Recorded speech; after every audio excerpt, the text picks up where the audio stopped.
Cabdiraxmaan Geedo Qorow oo ah gudoomiyaha maamulka caasimadda Galmudug ee Dhuusamareeb ayaa kormeer shaqo ku tagay wadooyin laga wado dhismo isxilqaan ah kuwaasi oo laga fulinayo xaafadaha Waxar Cadde Hodan iyo Dayax ee magaalada Dhuusamareeb isla markaana ay fulinayaan qaar ka mid ah ururka bulshada iyo dadka deegaanka. Geedo Qorow gudoomiyaha maamulka Dhuusamareeb ayaa mahadcelin dabadeed sheegay in maamulka degmada uu u taagan yahay isxilqaamayaasha xaafadaha Waxar Cadde Hodan iyo Dayax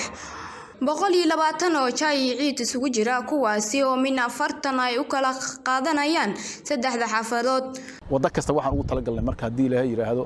inaan ku hadda macnaha ku tadawucno anagoo ka hareeyay shaqadan waa shaqadii maamulka caasimadda oo ilahay inta aan maanta sheegayno oo harmayna haddana waa soo noqonaynaa mid kastana waa kormeereynaa hadda waxaan rabnaa hadii Ilaahay yiraahdo inaan halkaan xaafadaha oo dhan saddexdaas wado waxa ugu talagalnay 120 lowr 120 lowr 40 lowr hodanaan hadda kor u soo sheegnay adinkana 40 lowraan idin dhiibaynaa 20 rakaawa iyo 20 dhagax hadii Ilaahay yiraahdo kuwaas kalena ayagana 40 aan u geynaynaa hadii Ilaahay yiraahdo marka 120 kaas lowraan hadda macnaan rabnaa inaan maanta balorta wadooyinka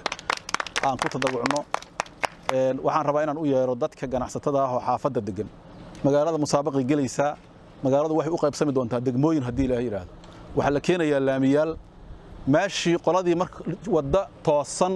oo laami la saari kara oo arkaawaysan haysata ayagana waxaan siinaynaa hadii Ilaahay priority ka la siiyo laamiga koowaad soo bax ayaga in la siiyo. Dhuusamareeb waxa mudooyinkii dambe ka socda